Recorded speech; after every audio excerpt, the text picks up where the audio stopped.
Good morning, student. Welcome to Rankers IT PMT Academy YouTube channels. Student, today's my topic is class 12 mathematics, chapter 4 determinant. तो बच्चों determinant जो है उसका 4.2 exercise का lecture आज start होगा। तो 4.2 एक्सरसाइज में एनसीईआरटी में बच्चों उसमें हम लोग को प्रॉपर्टीज़ ऑफ डिटर्मिनेंट पढ़नी है। तो बच्चों हम लोग को डिटर्मिनेंट यानी 4.2 एक्सरसाइज डिटर्मिनेंट्स में हम लोग को पढ़नी है प्रॉपर्टीज ऑफ डिटर्मिनेंट।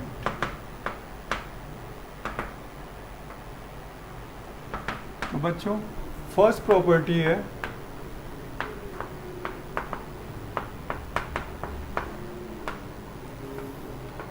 कि the value of determinant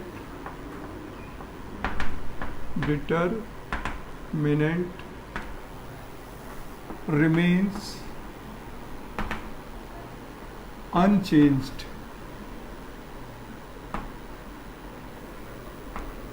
when its row and column are interchanged। बच्चों ये कहती है प्रॉपर्टी नंबर फर्स्ट कि वैल्यू जो है वो ऑलवेज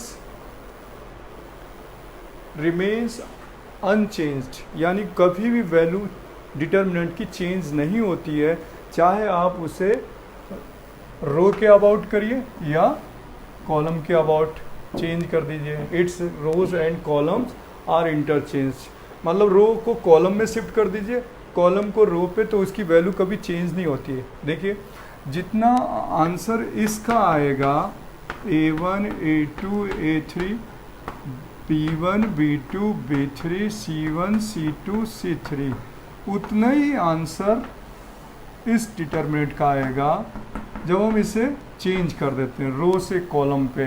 यहाँ पर बच्चों A1 A2 A3 कर दें, यहाँ B1 B2 B3 कर दें, C1 C2 C3 कर दें, तो जो आंसर आपका यहाँ पर आएगा डेल, वही आंसर यहाँ पर भी आने वाला है।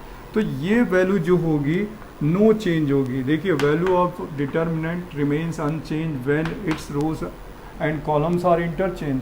अगर रो एंड कॉलम को हम इंटरचेंज करते हैं तो वैल्यू क्या होती है, नो चेंज होती है। तो यहाँ से जो आंसर आएगा वही आंसर इसमें से आने वाला है। तो ये बच्चों नो चेंज होती है, अनचेंज्ड है, ठीक है, अनचेंज वैल्यू आएगी, ठीक है। ये थ्योरम यानी प्रॉपर्टी नंबर फर्स्ट होती है। अब बच्चों इसको हम प्रूव भी कर सकते हैं, इसको एक्सपेंड कर दें, इसको भी एक्सपेंड कर दें, तो जो आंसर यहाँ से आएगा वही आंसर इसमें से आएगा।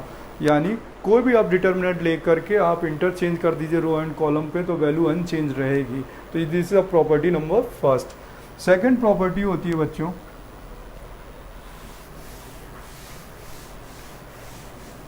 Property number 2। अच्छा, प्रॉपर्टी नंबर 2 पे बोला जाता है कि if two rows or two columns are changed,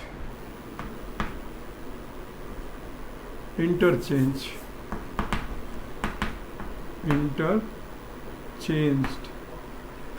then value of determinants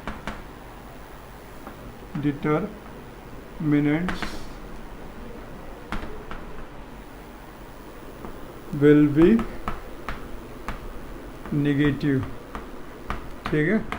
यानी बच्चों अगर हम दो रो और दो कॉलम को चेंज करते हैं या दो रो या दो कॉलम को चेंज करते हैं तो वैल्यू क्या हो जाएगी, value of determinants will be negative. जैसे आपको एग्जांपल दिया जाए कि हमें कोई डिटर्मिनेंट दिया गया इस टाइप से A1 A2 A3 B1 B2 B3, तो जो इसकी वैल्यू आने वाली है हमने अज्यूम किया कि इसकी वैल्यू जो है वो है डेल्टा, ठीक है, एज्यूम किया।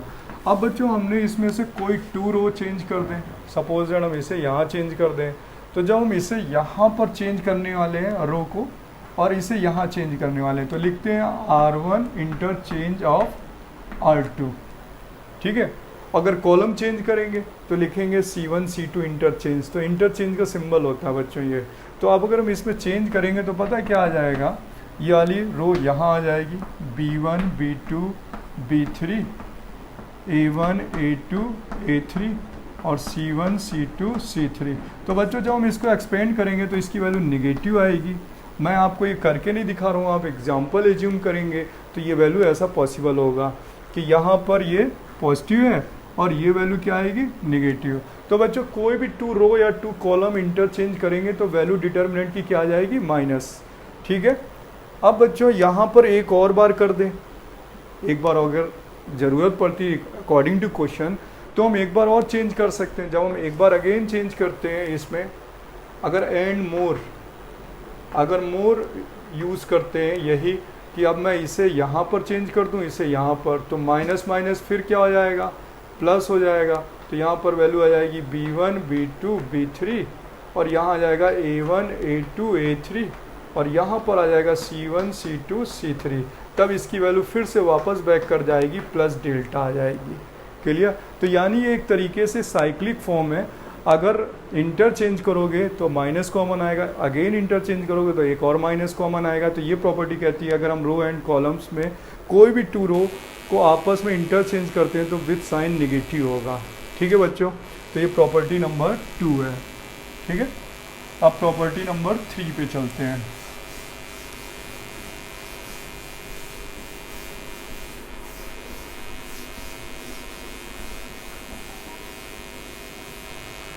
प्रॉपर्टी नंबर 3 NCERT के अकॉर्डिंग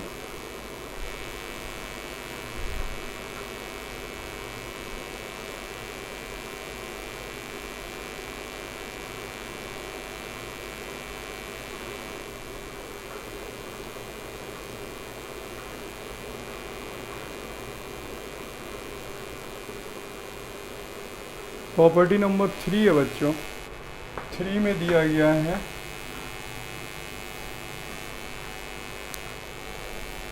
प्रॉपर्टी नंबर 3 पे हमें गिवन है कि इफ़ 2 रोज और columns of a determinant are identical, ठीक है। तो इसमें बोला जा रहा है इफ़ 2 रोज और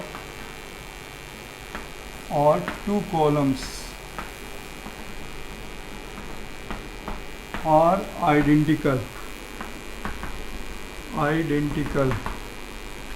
then value of determinant equal to 0 क्या होगी बच्चों, इक्वल टू 0 होगी अगर 2 रोज और कॉलम्स आर आइडेंटिकल। जैसे बच्चों अगर हम एक कोई डिटर्मिनेंट लेते हैं और यहाँ पर लेते हैं A B C, यहाँ पे A B C, यहाँ X Y Z लेते हैं, तो रीजन होगा कि C1 इक्वल टू C2 है, इसलिए इसका आंसर क्या आने वाला है, डिटर्मिनेंट A 0 आने वाला है, ठीक है। अब बच्चों इसी तरीके से और करके देखें कि ये A दिया हुआ है, कोई डिटर्मिनेंट दिया हुआ है, यहाँ पर C1 और C2 इक्वल थे, यहाँ पर हम लिख सकते हैं A B C X Y और Z। तो यहाँ पर भी इसका डिटर्मिनेंट A 0 आएगा। रीजन देने वाले हैं because R1 equal to R2 है, ठीक है। तो ये प्रॉपर्टी नंबर बच्चों 3 है जो क्वेश्चंस में यूज़ होती है। अब देखिए प्रॉपर्टी नंबर 4 है।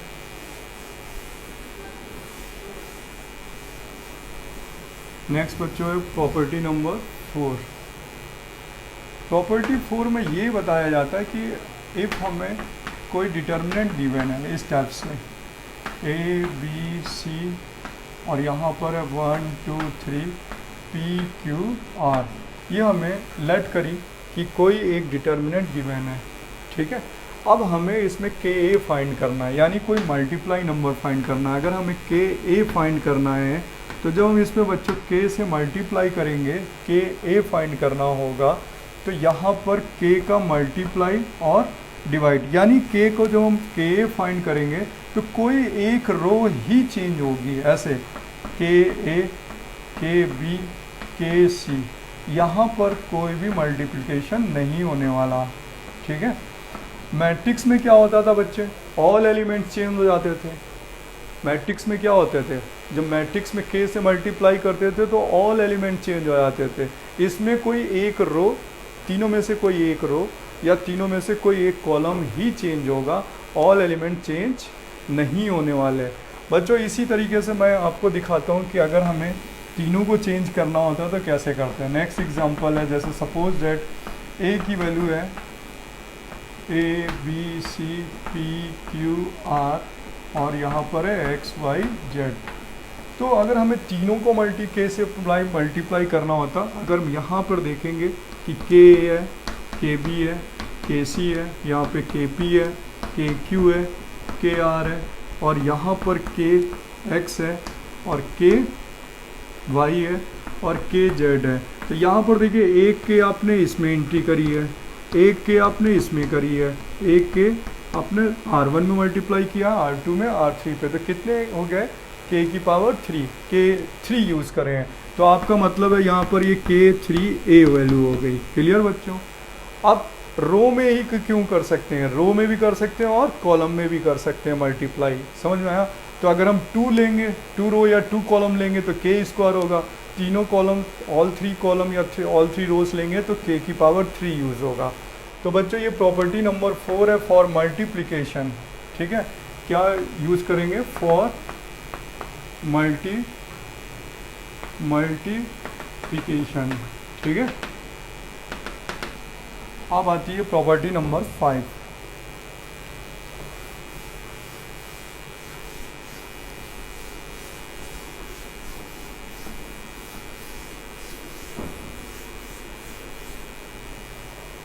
देखिए प्रॉपर्टी 5 है,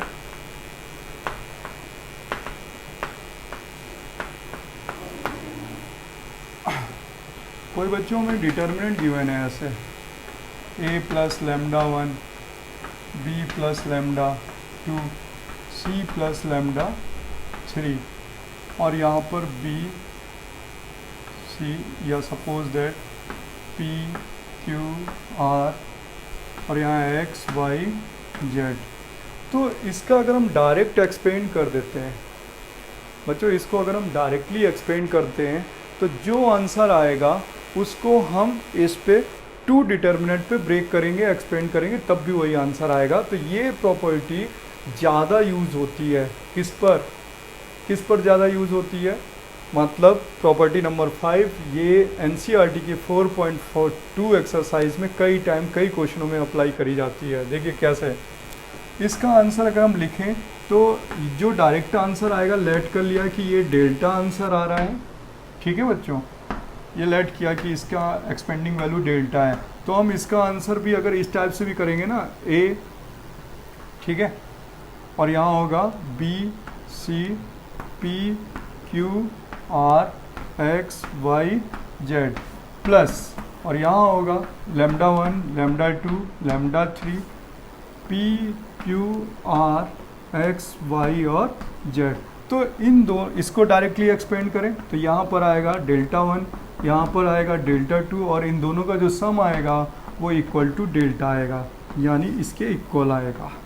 ठीक है, आगे समझ में। यानी ये सेपरेट में एक्सपेंड फॉर्म है और ये इसको स्प्लिट करके इसकी को, इस डिटर्मिनेंट को स्प्लिट कर दिया गया 2 फॉर्म पे। किस फॉर्म पे, 2 फॉर्म पे स्प्लिट कर दिया गया है। तो यानी इन दोनों का जब डायरेक्टली इंडिविजुअल में इसकी वैल्यू आएगी और इसकी वैल्यू आएगी, इन दोनों को ऐड करेंगे तो ये डेल्टा के इक्वल आ जाएगा। तो ये प्रॉपर्टी नंबर 5 का केस है। और अब हमें एनसीईआरटी में देख रहे हैं कि इसको कुछ एग्जांपल्स लेके वेरीफाई किया गया है, कुछ एग्जांपल्स लिया गया और वेरीफाई कर दिया गया। तो हम भी इसे अभी बताने वाले हैं कि ये प्रॉपर्टी नंबर 5 है और इसको हम यूज़ कैसे करते हैं एग्जाम्पल पे। तो आगे बढ़ते हैं बच्चों। देखिए प्रॉपर्टी नंबर 6, देखिए अगर यहाँ पर कोई भी रो या कॉलम पे 3 जीरोस हैं, कितने जीरोस हैं? 3 जीरोस, या किसी रो या किसी कॉलम पे, ठीक है, तो आंसर क्या आएगा? 0। अगर किसी रो में है या किसी कॉलम पे है, यहाँ पर कहीं पर भी 3 जीरो है तो आंसर कितना आने वाला है? 0 आने वाला है। इस केस पर भी 0 होगा कि अगर कोई रो या कॉलम, एनी रो या any columns are 0, then answer is 0। Property number 6।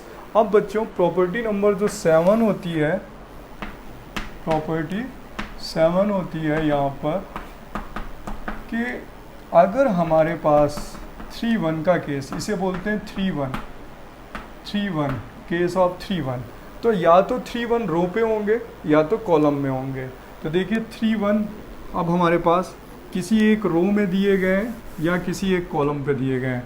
देखिए अगर हम यहाँ पर लेते हैं कि कोई डिटर्मिनेंट है, यहाँ 1 है 1 है 1 है, तो ये एक रो के अबाउट है, ये R1 में 3-1 है, R1 में 3-1 है, क्योंकि इसके क्वेश्चन ज़्यादा हैं। R1 में 3-1 है, यहाँ A है, यहाँ B है, यहाँ C है, यहाँ P है, यहाँ Q है, यहाँ R है, ठीक है, एज्यूम किया बच्चों, ये एज्यूम किया हुआ है। तो देखा हमने R1 पे 3-1 है, तो इसको बच्चों पता है 3-1 वाला ही क्वेश्चन बहुत इंपॉर्टेंट होता है और वो बहुत इजी पड़ता है। 3-1 का केस है कि R1 में 3-1 है तो आप इसे 0 बनाएंगे और इसे 0 बनाएंगे। ये बहुत इजी वे होता है बच्चों। अगर मैं आपको जो अपना कॉन्सेप्ट बता रहा हूँ, अदर्स पता नहीं क्या करते, बट मेरा कॉन्सेप्ट ये है कि आप इसे और इसे 0 बना लें। तो यूज़ क्या करने वाले हैं, कॉलम नंबर 2 पे कॉलम नंबर 1 माइनस करेंगे, कॉलम नंबर 3 पे कॉलम नंबर 1 माइनस करेंगे। तो कॉलम नंबर 2 पे 2 - 1 लिखने वाले हैं और 3 में 3 - 1 लिखने वाले हैं। अब मैं आपको बताता हूँ, ये एक्सपेरिमेंट होता है बच्चों, केमिकल रिएक्शन लैब की तरह एक रिएक्शन होता है। कुछ बच्चे ऐसे करते हैं, C2 में C3 से माइनस किया, 0 बन गया, और C3 में C1 से माइनस किया तो 0 बन गया। तो यानी कि आपने क्या किया, 3 केमिकल रिएक्शन के पॉट हैं, H2 O2 Na2, H2 को O2 में डाल दिया, O2 को Na2 में डाल दिया, H2 को Na2 को H2 में डाल दिया। ऐसा नहीं करना है, कोई एक ऐसा कांस्टेंट होगा। जैसे आप देखिए यहाँ पर ये 2 पॉट हैं, ये हाइड्रोजन है और ये नाइट्रोजन है, ये ऑक्सीजन है। तो ये ऑक्सीजन जो कांस्टेंट है वो इस पे जाके रिएक्ट करेगी और यही जो है वो इस पे जाके रिएक्ट करेगी। जब आप ऐसा कर देंगे कि इन दोनों को रिएक्ट करा दोगे पहले और फिर ये आकर के इनको चेंज करेगा तो फिर रॉन्ग हो जाएगा। मेरा कहने का मतलब है कि आप ये देखिए, ये रिएक्ट नहीं कर रहा है आपस में, लेकिन ये इन दोनों को जाके रिएक्ट कर रहा है, यानी ये नॉन रिएक्ट है, स्लीपिंग मोड है। स्लीपिंग मोड की हेल्प से आप इसे और इसे 0 बनाएंगे, यानी ये 1 है, C2 में C1 और C3 में C1। इसी को रूल बोला जाता है बच्चों 21-31। तो मोस्टली क्वेश्चन पे रूल लगने वाला है 21-31। ये किस के अबाउट लगा, कॉलम के अबाउट। देखिए A इक्वल टू कितना आ जाएगा यहाँ पे 1 0 0 A P, यहाँ हो जाएगा B minus A Q minus P, और यहाँ हो जाएगा C माइनस A और R माइनस P। बच्चों एक्सपेंड कर देना, क्या कर देना, रो के अबाउट R1 के अबाउट एक्सपेंड कर देना। तो ये 1 होगा, ये 0 होगा, ये 0 होगा, तो R1 के अबाउट एक्सपेंड करेंगे, किसके अबाउट, R1 के अबाउट। बेटा इसी तरीके से होता है, अगर 3-1 किस में हो, कॉलम में हो, 3-1 कॉलम में, देखिए ऐसे इस टाइप से 1-1-1 A B X Y P Q, इस टाइप के एलिमेंट्स हों। तो देखिए जब अगर R1 में 3-1 होते हैं तो इन दोनों को 0 बनाते हैं, और अगर 3-1 कॉलम में हो तो इसको और इसको 0 बनाते हैं। ठीक है, ये रूल है बच्चों, आपको क्वेश्चंस बहुत इजी कर देगा ये मेथड। अब देखिए यहाँ पर क्या किया, ये R1 है, ये R2 है, ये R3 है, तो लिखने जा रहे हैं R2 में R2 माइनस R1 यूज़ करने जा रहे हैं, और R3 में R3 माइनस R1 यूज़ करने जा रहे हैं। तो ये भी देखिए 21-31 है, ये भी 21-31 है, तो इसे हम बोलते हैं 21-31। 21-31, देखिए इस 1 की हेल्प से इसे 0 बनाएंगे, और कुछ बच्चे ऐसे करते हैं, इसकी हेल्प से इसे 0 बनाया, इसकी हेल्प से इसे 0 बनाया, रॉन्ग हो गया। मैं फिर बताता हूँ, ये 3 पॉइंट्स हैं, ये स्लीपिंग मोड है, ये जाएगा इन दोनों को रिएक्ट करेगा। अगर आपने इसको किया कि इसको उठा के इससे 0 बनाया और इसको उठा के इसको 0 बना दिया तो रॉन्ग। क्यों? क्योंकि इसकी वैल्यू चेंज हो रही है, तब जाके आप, स्कूल टीचर तो बिल्कुल काट देगा। तो अब क्या हो जाएगा, यहाँ पर हो जाएगा 1 0 0 a b x minus a y minus b p minus a और q माइनस बी। अब एक्सपेंडिंग अलॉन्ग C1 कर दीजिए। किसके अबाउट? एक्सपेंडिंग अलॉन्ग C1 कर दीजिए। C1 के अबाउट एक्सपेंड कर देंगे। अच्छा, क्यों कर रहे हैं? क्योंकि 2 जीरोस होते हैं डिटर्मिनेंट के अंदर, कहीं पर एनीवेयर, किसी भी डिटर्मिनेंट के अंदर 2 जीरोस हों तभी एक्सपेंड करते हैं, अदरवाइज डायरेक्ट एक्सपेंड करेंगे टीचर मार्क्स उड़ा देंगे। इसलिए पहले डिटर्मिनेंट के अंदर कितने जीरोस बनाते हैं? 2 जीरोस। आफ्टर 2 जीरोस आप एक्सपेंड कर दें। अगर डायरेक्टली उसके अंदर 2 जीरोस हैं तो आप वहीं से तुरंत एक्सपेंड कर दीजिए, क्योंकि डिटर्मिनेंट के अंदर 2 जीरोस हैं तभी हम एक्सपेंड करते हैं, तभी टीचर्स मार्क्स देते हैं। और अगर आपने विदाउट 2 जीरोस बनाए हुए आपने एक्सपेंड किया तो टीचर मार्क्स उड़ा देते हैं। तो ये थी प्रॉपर्टीज़। अब हम आते हैं क्वेश्चन पे, कम बैक करते हैं। तो बच्चों देखिए क्वेश्चन पे किस टाइप से है।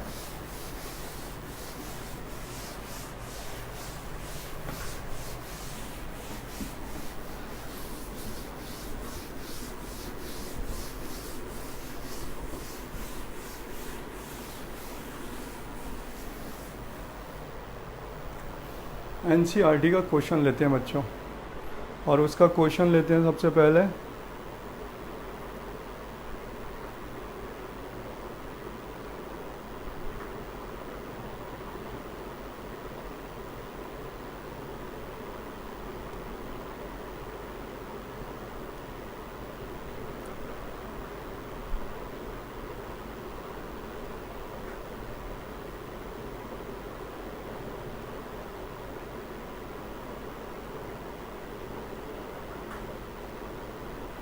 क्वेश्चन नंबर फर्स्ट है बच्चों, क्वेश्चन नंबर फर्स्ट है। पहले यहाँ है एक्स वाई जेड, यहाँ ए बी सी, और यहाँ है x plus a y plus b z plus c. तो इसमें जो हमने प्रॉपर्टी लिखाई थी उसे यूज़ कर देते हैं। देखिए प्लस वाली प्रॉपर्टी जो लिखाई थी, इसको लिख सकते हैं X Y Z A B C X Y Z plus, और यहाँ पर हो जाएगा X Y Z A B C. इसमें रीजन देने वाले हैं कॉलम नंबर इक्वल C3 के, ये कॉलम इसके इक्वल है। इसमें रीजन देने वाले हैं C2 C3 के इक्वल है। तो इसका भी आंसर 0 और इसका भी answer 0, then answer is 0 is a question number first. बच्चों इसी तरीके से क्वेश्चन नंबर 2 है हमारे पास, ठीक है। क्वेश्चन नंबर 2 में दिया गया है determinant a minus b b minus c c minus a, फिर है b minus c c minus a minus b, then है c minus a minus b और b minus c equal to 0। तो आप देखिए, आप इसको R1 में ऑल 3 को ऐड कर दीजिए या C1 पे ऑल 3 को ऐड कर दीजिए। तो ये 2 साइडेड क्वेश्चन बोला जाता है। कुछ क्वेश्चन ऐसे होते हैं एनसीईआरटी में जो 1 साइडेड वर्क करते हैं, यानी R1 की तरफ काम करते हैं।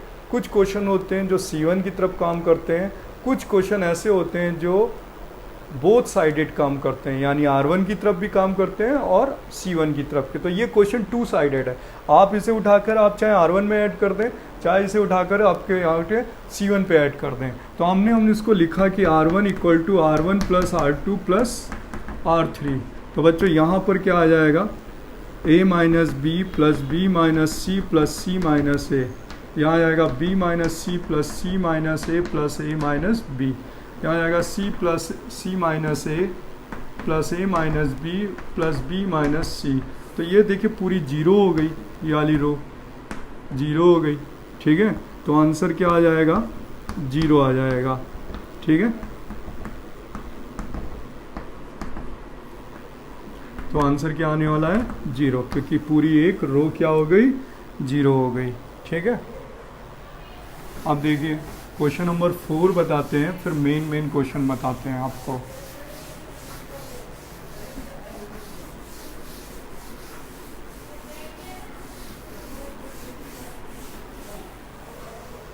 बच्चों क्वेश्चन नंबर 4 जो एनसीईआरटी का है वो दिया गया है 1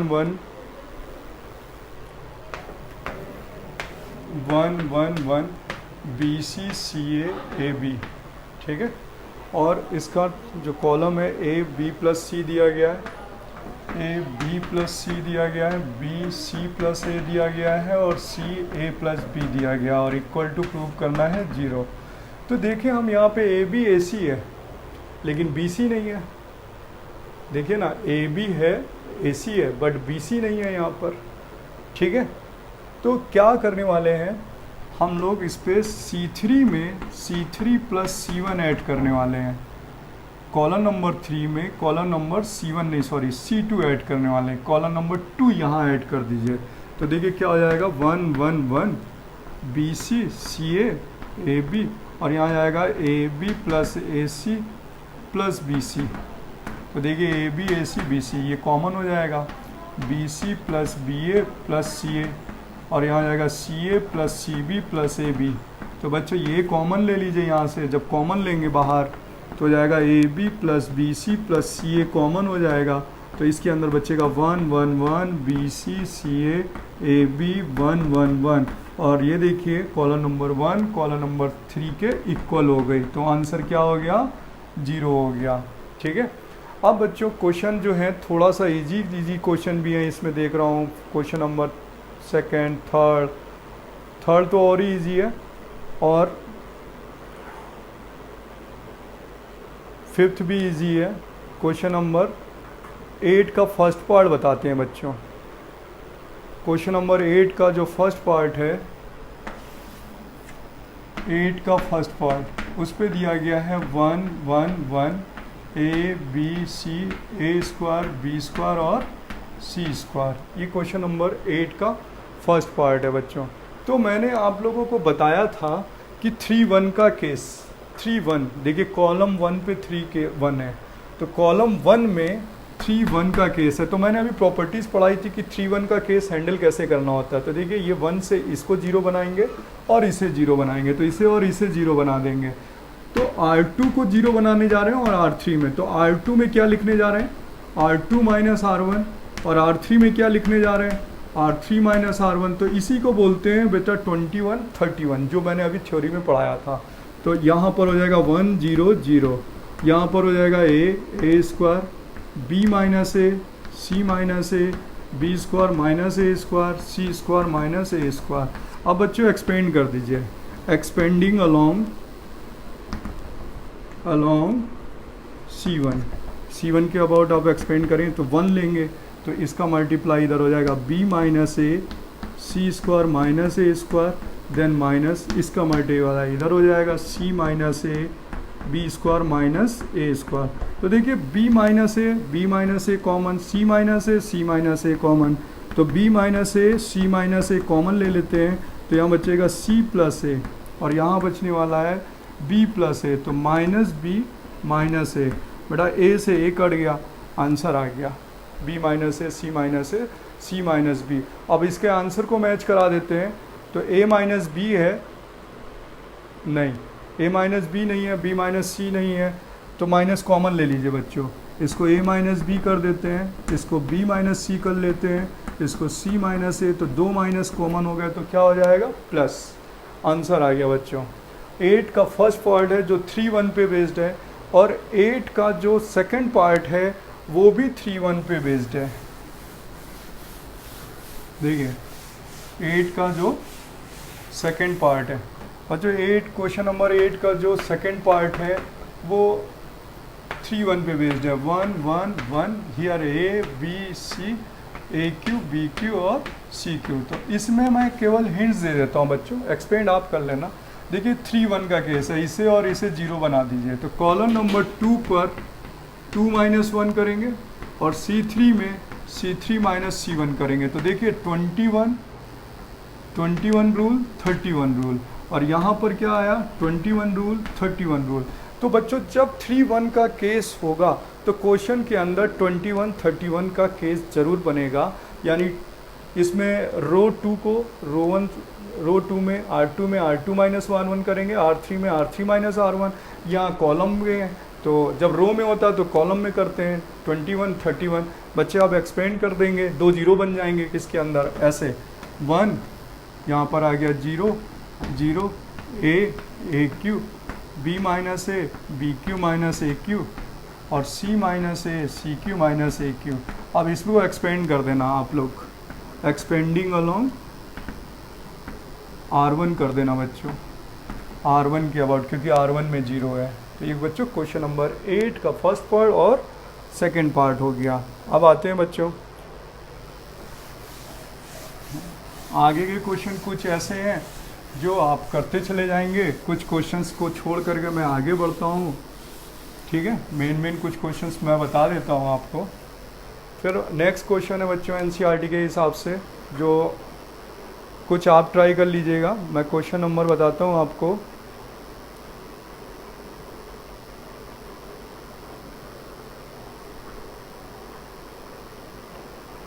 इलेवन का फर्स्ट पार्ट, क्वेश्चन नंबर 11 का फर्स्ट पार्ट बच्चों यहाँ पर दिया गया है a b minus C 2b 2c, ठीक है। फिर दिया गया है 2a b minus C minus a और यहाँ पर दिया गया है 2a 2c और यहाँ दिया गया है 2a 2b, ठीक है। और यहाँ पे दिया गया है c minus a minus b, ठीक है। इक्वल टू प्रूव करना है a plus B plus c का होल क्यू। एक बार क्वेश्चन एक बार चेक कर लेता हूँ।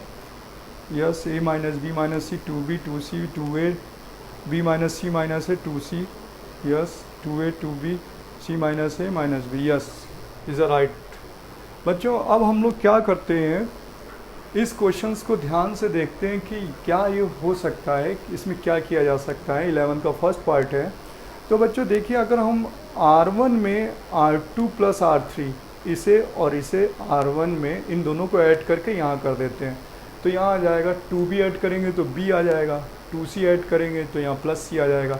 सेम यहाँ पर, तो ये क्वेश्चन जो है वो वन साइडेड है। इसके बैक साइड क्वेश्चन नंबर 10 है वो टू साइडेड है। आप चाहे उसे C1 में ऐड कर दें चाहे R1 में ऐड कर दें।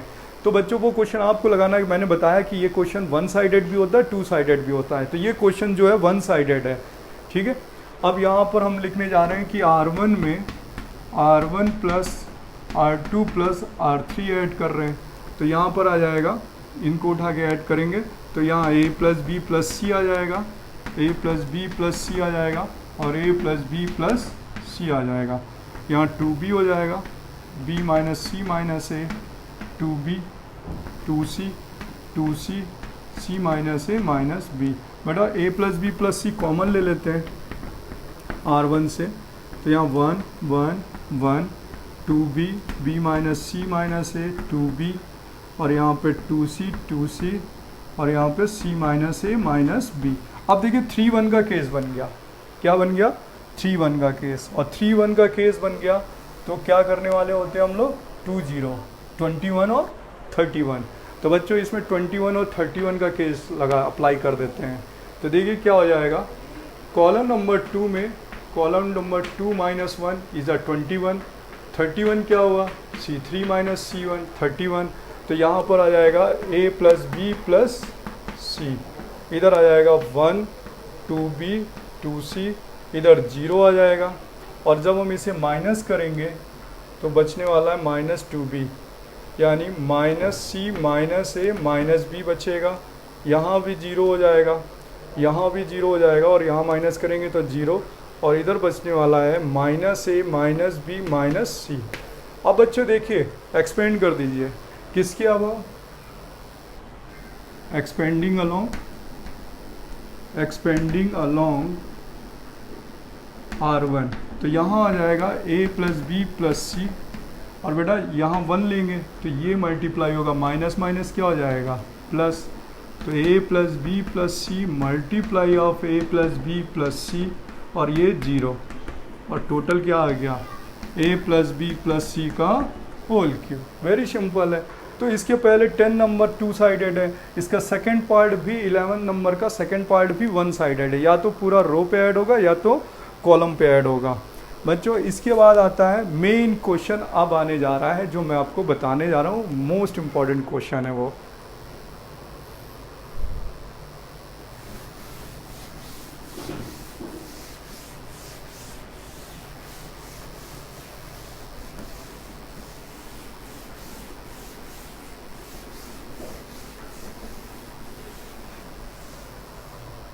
बच्चों क्वेश्चन नंबर है जो मेन है, और वो क्वेश्चन नंबर है 13।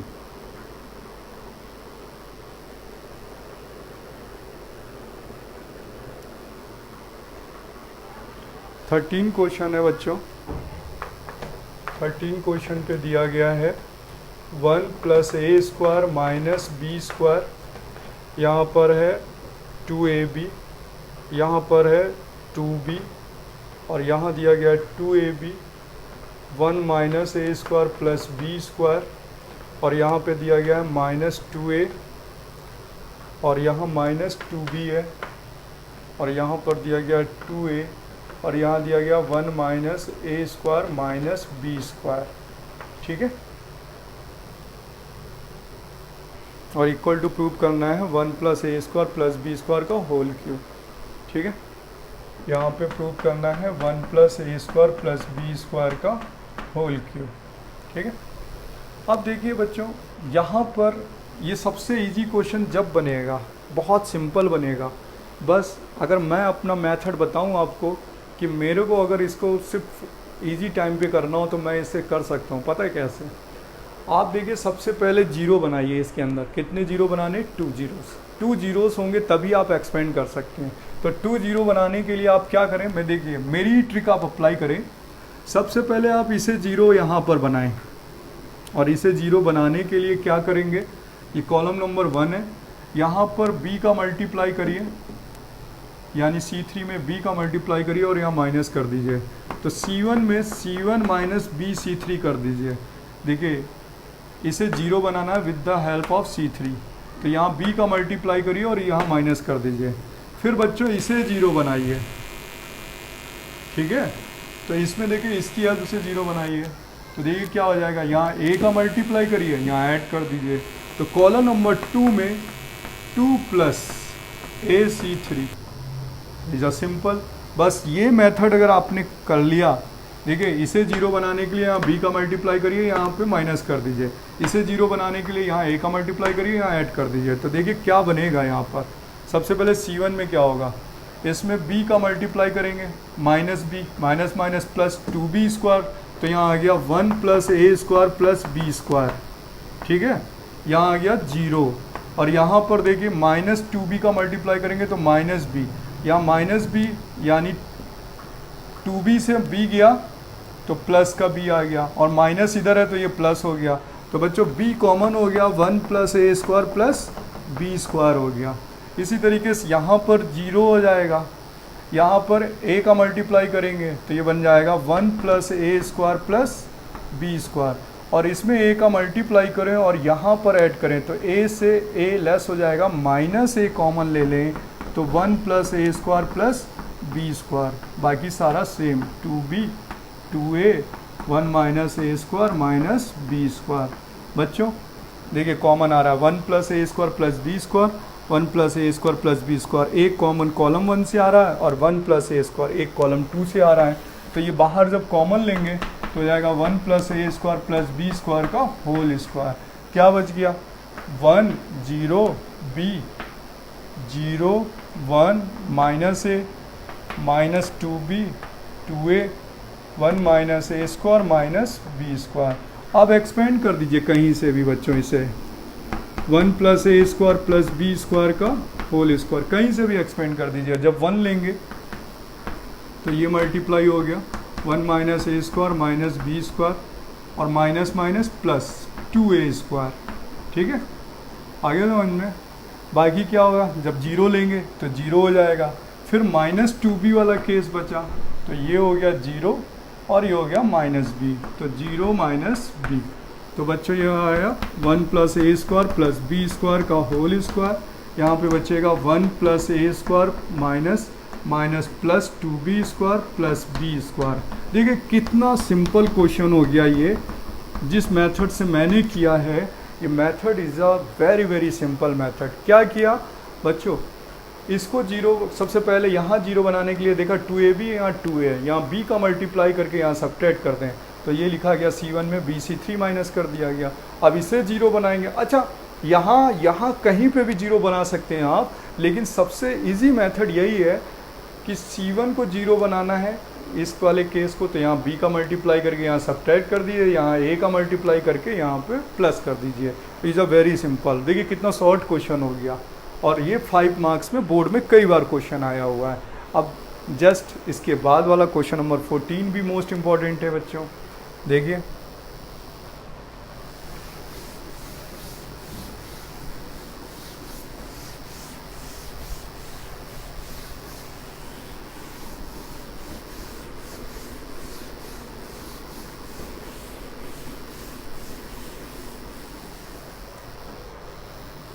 क्वेश्चन नंबर 14 पे दिया गया है क्वेश्चन।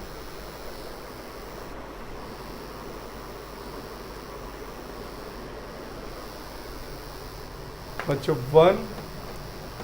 a² प्लस 1 और यहाँ दिया गया है ab ca, और यहाँ पर है ab b² plus 1 cb ac bc c² plus 1, और प्रूव करना है 1 plus a² plus b² plus c²। देखिए ये भी बहुत सिंपल क्वेश्चन है, ठीक है, ये भी इम्पॉर्टेंट क्वेश्चन है। बस इजी तरीके से आप लोग इसे समझ लीजिए, बहुत सिंपल क्वेश्चन है। देखिए इसकी डिग्री 2 है, और ये हमें फॉर्म लानी 1 plus a² plus b² plus c²। तो यहाँ तो डिग्री 2 है ही नहीं, मतलब ये 1 सेपरेट में तो है, लेकिन 2 यहाँ a² b² नहीं है। तो इसके लिए पता क्या करना पड़ता है बच्चों, ABC का मल्टीप्लाई और ABC का डिवाइड, इसे डिग्री चेंज रूल कहते हैं। अगर क्वेश्चन में किसी में डिग्री की चेंज करना हो तो यहाँ पर a² plus 1 a² b a² c, मतलब मैंने a का मल्टीप्लाई किया किस पर, r1 पे, तो हम r1 में क्या लिखने जा रहे हैं, r1 इंटू ऑफ a, ठीक है। इसी तरीके से इसमें b का मल्टीप्लाई कर देते हैं, तो यहाँ आ जाएगा b² प्लस 1 b² c, तो यहाँ b का मल्टीप्लाई किया तो हम r2 में कितने से मल्टीप्लाई करने जा रहे हैं, b से, ठीक है। और यहाँ पर c² a हो गया, c² b c² प्लस 1, तो r3 में क्या करने जा रहे हैं, r3 minus into of c। तो बच्चों यहाँ से जो ABC का मल्टीप्लाई किया और ABC का डिवाइड, तो हमने क्या करते हैं, इसे बोला जाता है अगर आप रो के अबाउट मल्टीप्लाई करोगे तो कॉलम से बाहर निकाल लोगे, और अगर कॉलम में करोगे मल्टीप्लाई तो रो से बाहर निकालोगे। मैंने क्या किया, a का मल्टीप्लाई रो पे किया है तो डिवाइड भी करना पड़ेगा, b का मल्टीप्लाई r2 में किया है तो डिवाइड भी करना पड़ेगा, c का मल्टीप्लाई r3 में किया तो एक डिवाइड भी करना पड़ेगा, यानी मल्टीप्लाई डिवाइड विद ABC, ठीक है, क्लियर हुआ ये। अब यहाँ पर क्या हुआ, मैंने मल्टीप्लाई तो किया, डिग्री बदलनी है तो इन्हें वापस भी बुला लो ABC, बट अभी मैंने रो में भेजा है, वो कम बैक कर लेंगे ये कॉलम के अबाउट। तो जब हम कॉलम के अबाउट से ये कम बैक करेंगे तो यहाँ से देखिए a बाहर आएगा, a, तो यहाँ पर कितना बाहर हुआ बच्चों, ABC अपॉन ABC, ये कैंसिल हो गया, और देखिए a इस कॉलम से आया, a² plus 1 b² c² a² b² plus 1 c² a² b² and c² plus 1। देखिए डिग्री चेंज हो गई, क्या हो गई, डिग्री चेंज हो गई। अब बच्चों आप देखें, इसे उठा करके इधर ऐड करना है, नो, क्योंकि 3a² हो जाएगा, 3b² 3c², नो, आप इसे ऊपर की ओर ऐड कर दीजिए। r1 में r1 plus r2 plus r3 add कर दीजिए, तो क्या आ जाएगा, 1 plus a² plus b² plus c², 1 plus a² plus b² plus c², 1 plus a² plus b² plus c², ठीक है, b² c² b² plus 1 c² b² c² plus 1, इसे common लीजिए, 3 1 का केस बन गया। तो जैसे हमने कॉमन लिया 1 plus b² plus c² plus a square plus b square plus c square. यहाँ पर क्या आ जाएगा 1b square c square, 1b square plus 1 c square, 1b square c square plus 1। अब कौन सा रूल लगेगा 21 और 31 का। तो क्या लिखने वाले हैं, कॉलम नंबर 2 में कॉलम नंबर 1 माइनस करेंगे और कॉलम नंबर 3 में 3 माइनस 1 करेंगे और एक्सपेंड कर देंगे। बच्चों आंसर अंदर का 1 आ जाएगा और ये बन जाएगा 1 plus a square plus b square plus c square. तो पता है इसे क्या बोलते हैं, डिग्री को चेंज करना। ये एक और क्वेश्चन में है मिसलेनियस में। बच्चों मैं आपको बता देता हूँ, ये क्वेश्चन नंबर 14 या क्वेश्चन नंबर 13, 14 और मिसलेनियस का एक एग्जाम्पल है। क्वेश्चन नंबर शायद 32 या 33 है। बस यही 3 क्वेश्चन है जो फाइनल एग्जाम में पूछे जाते हैं जनरली। इसमें भी डिग्री चेंज करनी है, डिग्री चेंज, एबीसी का मल्टीप्लाई एबीसी का डिवाइड। एक एग्जाम्पल में भी क्वेश्चन है जिसका डिग्री। अच्छा बच्चों इसे आप एक्सपेंड करना लेना, इसे 0 बना लेना और इसे 0, किसकी हेल्प से 21 और 31 की हेल्प से। जैसे ये 2 0 बनेंगे एक्सपेंड कर देना, क्योंकि विदाउट 2 0 हम एक्सपेंड करेंगे तो मार्क्स कटने वाले हैं। ठीक है,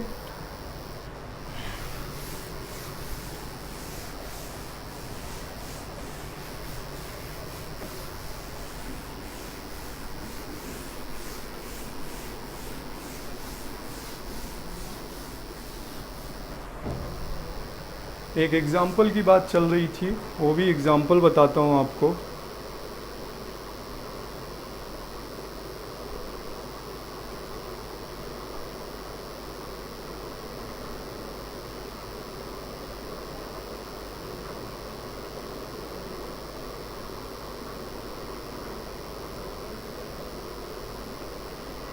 एग्जाम्पल 32 है मिसलेनियस का 32। यहाँ पर लिखा बच्चों y प्लस जेड का होल स्क्वायर, यहाँ पर है एक्स वाई, यहाँ जेड एक्स है, और यहाँ पर है X Y X Z, X plus Z का होल स्क्वायर, और यहाँ पर वाई जेड है, यहाँ वाई जेड है, और यहाँ पर है एक्स प्लस वाई का होल स्क्वायर है। ठीक है, और आंसर लाना है 2xyz, प्रूव करना है 2xyz x plus Y plus Z का whole cube is a most important question. ठीक है, मोस्ट इम्पॉर्टेंट क्वेश्चन है बच्चों। इसमें भी डिग्री बदल ली, कैसे देखिए, यहाँ पर होल स्क्वायर है, y square Z square open होगा, x square Z square open होगा, x square Y square common होगा, तो इसे बोलते हैं डिग्री को चेंज करना। तो इसमें भी आप एक्स वाई जेड का मल्टीप्लाई करेंगे और एक्स वाई जेड का डिवाइड। तो रो में अगर भेजने जा रहे हैं तो कॉलम से निकाल लेना, और अगर कॉलम में भेजेंगे तो रो से निकाल देना। देखिए मैंने इधर एक्स का मल्टीप्लाई किया, ये एक्स हट गया। अब यहाँ वाई का मल्टीप्लाई करते हैं तो जाएगा वाई एक्स प्लस जेड का whole square Y square Z, यहाँ पे जेड का मल्टीप्लाई कर दीजिए।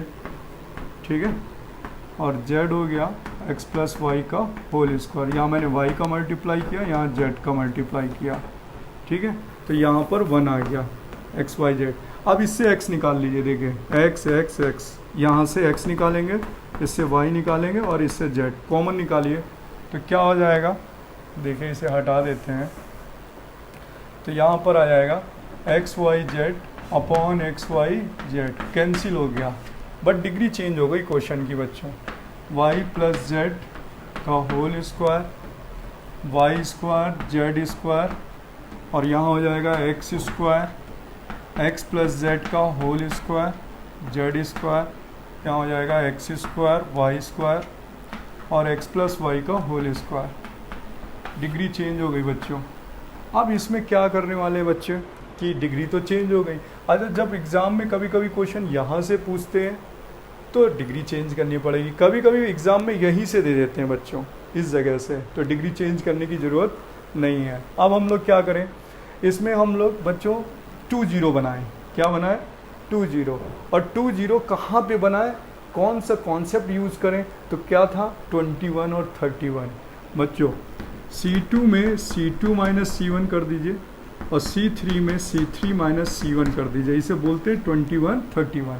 तो कहाँ पर 0 बनने वाला है, एक 0 यहाँ बनने वाला है और एक ज़ीरो यहाँ बनने वाला है, तो यानी ये दोनों ज़ीरो बन गए।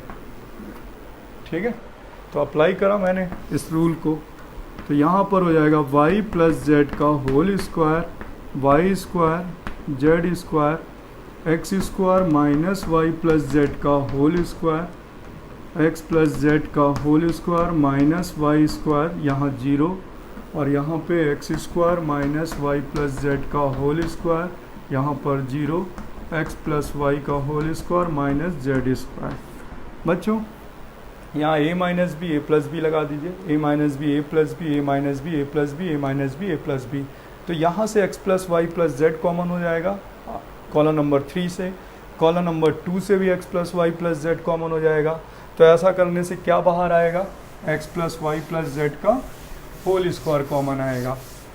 ठीक है बच्चों, क्या कॉमन आएगा, x plus Y plus Z यहाँ से कॉलम नंबर 2 से कॉलम नंबर 3 से, तो ये बन जाएगा x plus Y plus Z का होल स्क्वायर, यहाँ बचेगा Y square Z square plus 2y Z.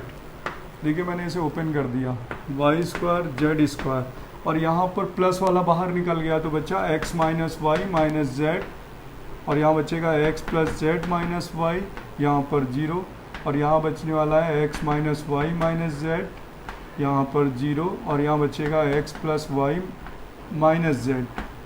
ठीक है, क्योंकि प्लस वाला बाहर हो गया। ठीक है, माइनस। अब बच्चों देखा कि यहाँ पर Y square plus Z square है, यहाँ वाई स्क्वायर जेड स्क्वायर है, तो हम क्या करें, R1 में R1 minus R2 plus R3 कर देते हैं, यानी इन दोनों को ऐड करके यहाँ माइनस कर देते हैं, इन दोनों को ऐड करके ऊपर माइनस कर देते हैं, तो ये बन जाएगा x plus Y plus Z का होल स्क्वायर। जब इन्हें दोनों को ऐड करेंगे तो यहाँ बचेगा 2y जेड, बेटा यहाँ माइनस करना, माइनस एक्स कैंसिल, फिर यहाँ पर माइनस करने से माइनस 2z बचने वाला है। ठीक है, और इसमें ये माइनस करना तो जाएगा माइनस एक्स कटा माइनस 2y बचने वाला है। ठीक है, बाकी y square Z square x plus Z minus का y zero zero x plus Y minus z, बेटा 2 कॉमन ले लो और एक्सपेंड कर दो। ठीक है, 2 कॉमन लेके क्या कर देना, एक्सपेंड कर देना। बच्चों इसमें 2 जीरो आप एक्सपेंड कर दिए, 2 कॉमन ले लिया, ये वाला देखिए 2 कॉमन ले लिया और एक्सपेंड कर दीजिए। तो जब हम एक्सपेंड करेंगे ना, यहाँ पर एक्सपेंड, ठीक है, एक्सपेंड कर दीजिए, अलॉन्ग R1 कर दीजिए। ठीक है, तो आप जब एक्सपेंड करने के बाद इसे देखेंगे तो इसका जब मल्टीप्लिकेशन बचेगा तो यहाँ बचने वाला है X square Y Z X Y square Z plus X Y Z square. ठीक है बच्चों, और इसमें देखिए एक्स वाई जेड कॉमन आ रहा है, क्या कॉमन आ रहा है, एक्स वाई जेड, तो यहाँ आ जाएगा 2x Y Z X plus Y plus Z का होल स्क्वायर और into of X plus Y plus Z, तो आंसर आ जाएगा 2x Y Z X plus Y plus Z का होल क्यूब। ठीक है बच्चों, देखिए मैं आपको बताता हूँ, मैंने जो आज आपको पढ़ाया है जानबूझ के ऐसा पढ़ाया है कि आपको लगे कि बोर्ड में 100 मार्क्स कैसे लाते हैं। मैं आपको बताता हूँ बच्चों, कोविड-19 पे कुछ चैप्टर्स स्प्लिट किए गए। अभी तक ये डिटर्मिनेंट मैट्रिक्स 3rd और 4th चैप्टर आते थे 18 मार्क्स के, इस बार मोर देन 20 मार्क्स के आएंगे, यानी नियर अबाउट 22 मार्क्स का तो 3rd और 4th चैप्टर आएगा। यानी कुछ चैप्टर स्प्लिट किए गए हैं तो कुछ चैप्टर्स का वेटेज बढ़ जाएगा। जब चैप्टर्स का वेटेज बढ़ेगा तो मैट्रिक्स डिटर्मिनेंट के क्वेश्चंस ऑटोमेटिक बढ़ने वाले हैं, इसी तरीके से डेफिनेट के क्वेश्चन बढ़ने वाले हैं। तो आपको ये इम्पॉर्टेंट हो जाता है कि जब एग्ज़ाम पेपर बनाया जाएगा उसमें 37 क्वेश्चन आने वाले हैं, तो हम कितनी स्पीड पे पेपर को करेंगे। अगर आपकी स्पीड मेंटेन रहेगी और क्वेश्चन करेंगे, देखिए मैं आपको बताता हूँ, मैंने लास्ट 22 ईयर्स में 23 ईयर्स में मैंने बच्चों को देखा है कि मैं जिस मेथड से बच्चों को टीच करता हूँ उस मेथड से वो बच्चे लिखते हैं तो उनके 100% मार्क्स पूरे कंप्लीट आउट ऑफ 100 में से 100 ज़रूर आते हैं। ये एक्सपीरियंस है बच्चों, लास्ट में 22 ईयर्स से मैं देख रहा हूँ, मेरे कम से कम मिनिमम 10 से 12 बच्चों के मैथ्स में 100 मार्क्स ज़रूर आते हैं। जैसे लास्ट ईयर कुछ बच्चों के मार्क्स 100 में 100 मार्क्स आए, उसके पहले भी करीबन कई गर्ल्स के मार्क्स आए 100 में 100। तो हम कोई भी कॉन्सेप्ट को ब्रेक ना करें, ईज़िली उसे यूज़ करें और उसमें फॉर्मूले को कोशिश करें कि हम टीचर को अपनी कॉपी में लिखें यूजिंग द फार्मूला। कॉन्सेप्ट लिखें, कौन सी रो यूज़ कर रहे हैं, कौन सा कॉलम यूज़ कर रहे हैं वो कॉन्सेप्ट में लिखिए, तब आपके फुल मार्क्स मिलते हैं। तो बच्चों मैं आपको ये कोशिश करता हूँ, देखिए कि आपके मार्क्स ऑलवेज टाइम जैसे कि हाफ अर्ली हो फाइनल हो, कोशिश करिए फुल मार्क्स रहें। मैंने कुछ समय तक पहले कोटा में टीचिंग करी, फिर देन मैंने चंडीगढ़ करी, फिर श्रीनगर करी, फिर इसके बाद मैंने गंगानगर किया। वहाँ पर मेरे एक सेक्शन में श्री गंगानगर नोजगे पब्लिक स्कूल, श्री गंगानगर में नोजगे पब्लिक स्कूल है, उसमें मोर देन नियर अबाउट 35 बच्चों के 12 में मैथ्स में क्लोजेस्ट 100 थे। 100 भी थे कुछ बच्चों के, कुछ के 98 भी थे और 99 भी थे। और वहाँ पे एडवांस का सिलेक्शन सबसे ज़्यादा था बच्चों। 2009 और 10 बैच में एक ही बैच के आईटी एडवांस में रुड़की कैंपस 15 बच्चों से फिल हो गया था। एडवांस में एक ही स्कूल के एक ही क्लास के सोचिए 15 बच्चे एडवांस में गए, वो था नोजगे पब्लिक स्कूल। श्री गंगानगर का सबसे बेस्ट स्कूल है नोजगे पब्लिक स्कूल। सूदन सर वहाँ के चेयरमैन हैं और वहाँ पे इतना अच्छा एटमॉस्फेयर है कि बच्चों का सिलेक्शन हो जाता है डायरेक्टली कैंपस से। कुछ बहुत बच्चे कहते हैं कि मैं पढ़ूंगा IIT JEE की कोचिंग, स्कूलिंग का ढंग से होता नहीं, IIT JEE का होता नहीं। और कुछ बच्चे ऐसे भी होते हैं स्कूलिंग इतना अच्छा परफेक्ट करते हैं कि PCM में मार्क्स आते हैं क्लोजेस्ट 100 यानी नियर अबाउट 100 भी होते हैं और डायरेक्टली सिलेक्शन हो जाता है एडवांस में। वहाँ के कोचिंग ओनर के बेटे और वहाँ पर उनके कुछ स्टूडेंट थे जिनका भी वहाँ पे IT एडवांस पे सिलेक्शन हुआ। तो बच्चों मैं अभी आपसे होप करता हूँ कि आप मैथ्स में मार्क्स फुल रखिए, प्लस आप JEE का भी स्कोर अच्छा करिए और बोर्ड के लिए भी। तब तक के लिए नेक्स्ट वीडियो का वेट करिए। और बच्चों अगर आपको ये वीडियो अच्छा लगे तो आप इसे लाइक और शेयर ज़रूर करें अपने फ्रेंड को। ठीक है बच्चों, बाय बाय।